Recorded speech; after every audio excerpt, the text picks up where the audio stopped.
A córnea é a única parte do seu corpo com células vivas que não possui vasos sanguíneos. Ela recebe nutrientes e oxigênio diretamente do fluido de lágrima que fica na parte externa do olho, daquela substância aquosa e espessa que preenche a câmara anterior e posterior do olho, e também das fibras nervosas que estão conectadas à córnea. É por isso que as lentes de contato costumavam ser um problemão.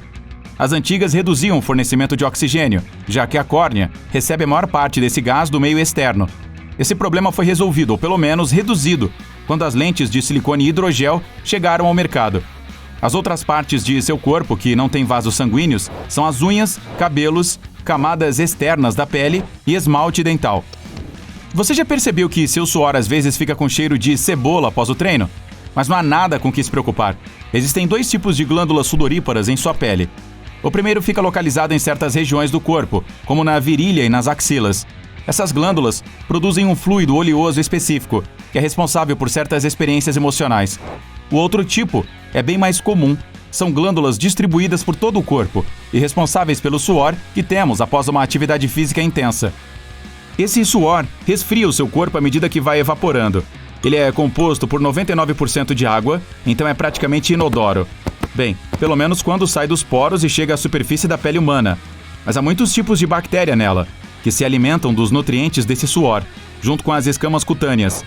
Um dos subprodutos disso são substâncias químicas específicas, e o cheiro delas, às vezes, é tão forte que parece cebola. Você já deve ter notado que produz mais saliva quando está correndo, principalmente se for uma corridinha rápida em um dia frio. Mas se estiver em uma maratona e o dia estiver ensolarado e quente, produzirá menos saliva. É o seu corpo tentando compensar o efeito de secura, já que você estará respirando muito mais pela boca. Em corridas mais longas, ele fica mais desidratado, então é por isso que tenta conservar a água, reduzindo a produção de saliva. Não importa a intensidade, a cada treino que você faz, secreta mais quantidade de um tipo específico de proteína.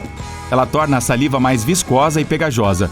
Então, é por isso que você tem a sensação de que sua boca está muito mais seca depois do treino.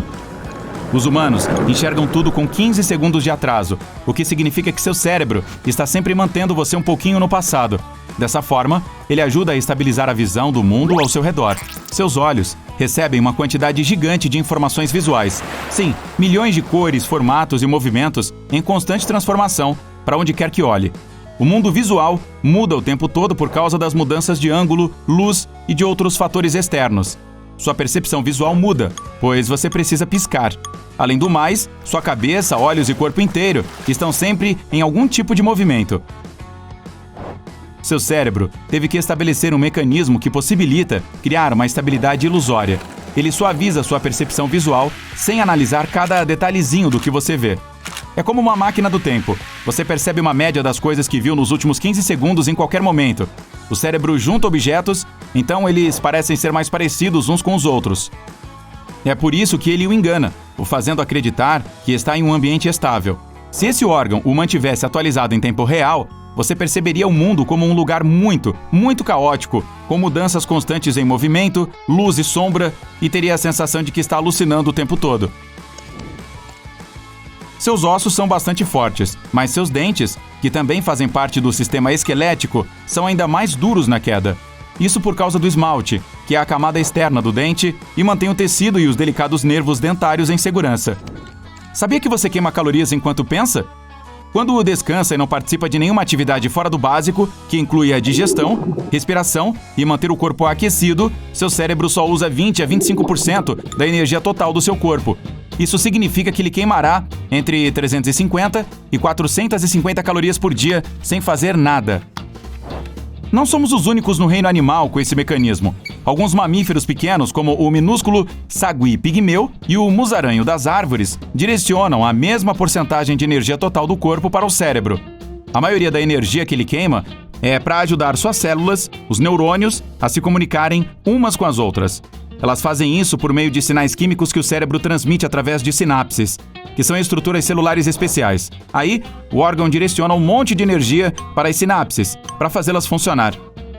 O cérebro nunca descansa de verdade. Mesmo enquanto você está dormindo, certas partes continuam ativas.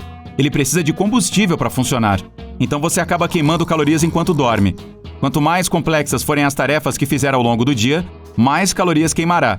Então, se tiver perdido o treino de hoje, basta pegar um jogo de sudoku.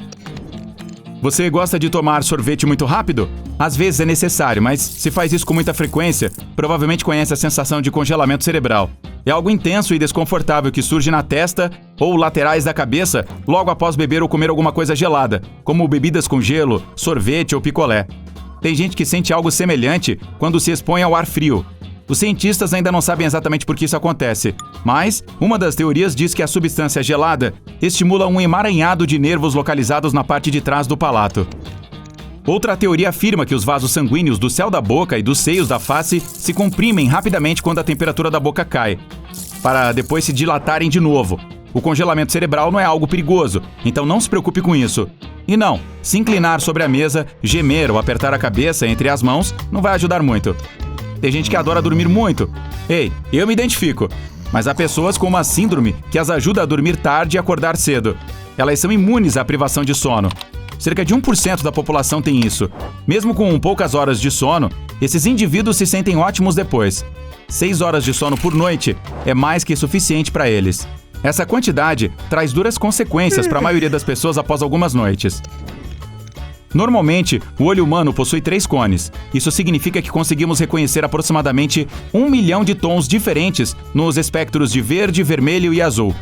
Mas há algumas pessoas com uma condição rara, chamadas de tetracromatas, que têm 4 cones nos olhos. Isso lhes permite enxergar tons ultravioletas, o que significa que são capazes de distinguir 100 milhões de cores. Sabia que seu esqueleto é todo molhado? Quer dizer, seu corpo inteiro é composto em sua maioria por água, até 60%. Esse fluido não está só dentro de seus órgãos, músculos e pele, mas também dos ossos. Sua massa óssea é composta por quase 1/3 de água. Há uma rede incrível escondida dentro do corpo humano. Os vasos sanguíneos são super pequenos, mas se fosse possível enfileirar todos, isso daria um fio gigante. Seu corpo inteiro tem uma rede de mais de 96 mil quilômetros de vasos sanguíneos. Uma das formas de manter uma rede saudável é comendo coisas saudáveis. Você já se perguntou por que nossos parentes distantes, os primatas, são tão mais fortes do que nós? Nossos corpos são bastante parecidos em vários aspectos. Veja a estrutura muscular dos chimpanzés, por exemplo.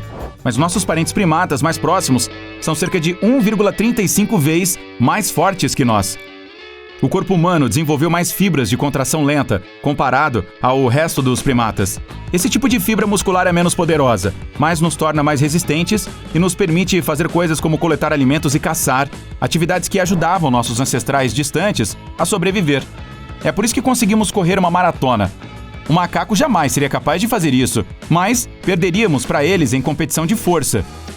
O riso é contagiante. Isso não é apenas uma metáfora. Pesquisadores descobriram que emoções fortes podem fazer as atividades cerebrais de pessoas diferentes entrarem em sincronia. O riso é algo que a ciência geralmente relaciona a criaturas sociais. As pessoas ficam quase 30 vezes mais propícias a rirem quando estão em situações sociais, saindo com os amigos ou pessoas com as quais se sentem relaxadas. Uma das teorias diz que você provavelmente vai rir quando vir seu amigo fazendo o mesmo, pois os humanos são criaturas empáticas. Seu cérebro vai liberar endorfina quando você estiver rindo. Essa é uma substância química especial que faz nos sentirmos seguros e à vontade. Então não sabemos ao certo porque nosso riso é contagiante, mas é muito bom quando isso acontece. Então, junte-se a nós no lado incrível da vida e dê boas risadas.